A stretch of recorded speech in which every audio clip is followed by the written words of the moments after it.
Hello OG! I'm Sarah Grace Del Rosario. Nandito tayo ngayon sa Quezon, Nueva Ecija and ipapasilip ko sa inyo yung bahay namin na galing sa mga pintura.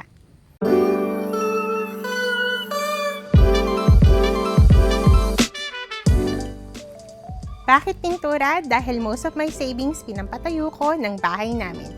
And as you can see, dito sa labas maraming halaman dahil isa akong plantita. Welcome to our lanay. Dito, mas maraming mga plants and yung mga small artworks na ginagawa ko, as you can see, meron akong unfinished artwork dito. So, dito ko tinatapos. Nung nagkaroon ng pandemic, I used to be an event stylist. And then, nag-start ako na mag-paint. And I tried out na mag-ibenta siya ng mga worth 500 pesos, 1.5, ganyan. My story in building this house, originally, meron kaming bahay na nandun sa likuran. Nung naging painter ako, nasira ko yung bahay namin. So, I decided na patayo to out of the kita dun sa may painting. Ito yung dati naming bahay. So, ngayon, work area na siya at saka pagka nagpe-painting ako ng mga sobrang messy and gumagawa ng mga flowers, dito ako gumagawa. Tara, silipin natin. So, dito ko naman hinahang for the meantime yung mga in progress ko na mga paintings. And dito naman sa area na to, dito namin nilalagay yung mga stock ng mga flowers and minsan yung mga naka-arrange na mga flowers na for delivery. Minsan dito na rin yung work area namin.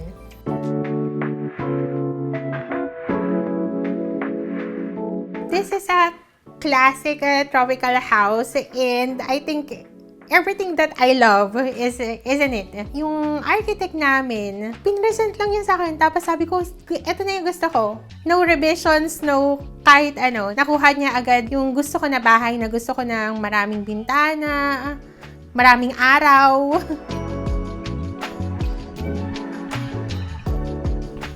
Nakita niyo na yung labas. Tara, pasok naman tayo sa loob. Welcome to our living room. Dito kami nagre-relax at saka tumatanggap ng mga bisita. Dito ko din showcase yung mga favorite ko na mga paintings.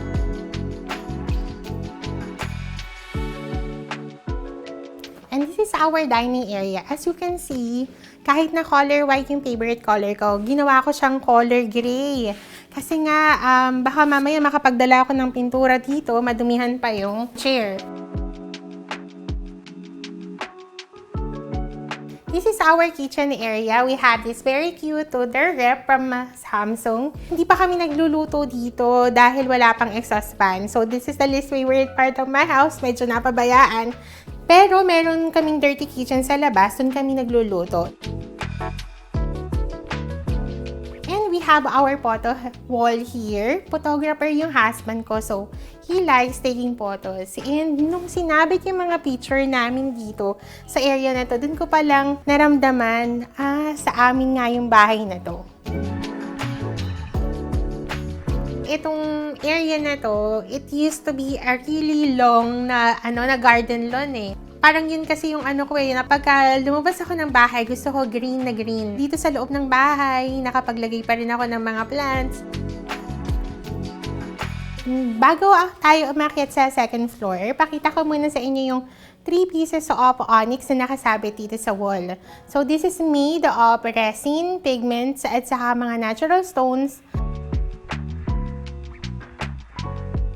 And this is our second floor. This is our family area kasi yung living room sa baba, usually it is for receiving guests at saka para ma-feature ko yung mga paintings na hindi pa na-deliver or yung mga favorite paintings ko. We have 3 rooms dito sa second floor. One of those rooms is our guest room. Tara, tingnan nyo. Most of the colors are yellow and very Scandinavian yung theme niya. Mostly, yung mga ginamit itong materials is concrete and yung wood, hindi kasi kami pwede na gumamit ng sobrang daming wood dito eh. Kasi since bukid siya, maraming mga mother anay. This is the second room. Ito yung kwarto ni Blake, yung anak ko. Tara, tingnan natin. Blake! Halika, mag-hi ka sa mga tiga-OG. Hello. Kaya gray itong room na to kasi gusto na ni Blake nung manly na color kasi may binata na ako. This is the last room dito sa bahay. This is our master's bedroom. Dito, Patrick, say hi sa mga tiga-OG. Hi. Ayan, nagre-rest kasi siya. Medyo napagod kakadrive. Dito sa mini room na to, mostly mga nakaka-relax na bagay. Dahil mahilig ako sa ilaw, maraming mga lights, mga lamps, and we also have yung painting namin dito. So, hindi ako usually nagpo-portrait ng mga tao, but exemption kaming dalawang mag-asawa. And this is our balcony. One of the nicest spots dito sa bahay. Kasi merong libreng view galing dun sa kapitbahay namin. Hello po, Ninong Chito. Salamat po sa mga puno. Pagka bibili kayo ng lupa, siguraduhin mo na yung kapitbahay mo, nature lover din, di ba? Go to a community na paglabas mo ng bahay or pagsilip mo ng labas, may libre ka ng view. Vitamin D is very important para sa may mga depression. I have depression kasi, so the sunlight really helps. And this is our bathroom. This is one of the most relaxing places dito sa bahay. Tara, alamin natin kung bakit.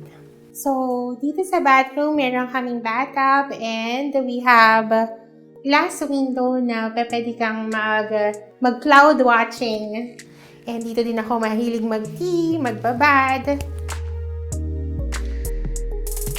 And we have here our sink. And this is my vanity mirror. And we have our walk-in closet. So, as you can see, hindi talaga siya sobrang organized. So, huwag niyo akong ibabash. Itong bahay na to, it's 240 square meters. Yung floor area niya. The lot size is 1,000 square meters. Binili namin yung lupa na to. Less than 100,000 lang yata. Kakakasal lang namin nun. If you want to check my paintings, yung kung anong mga pinipinta ko, visit my IG page at It's Sara Del Rosario. And sa Facebook naman, Pinta by Sara.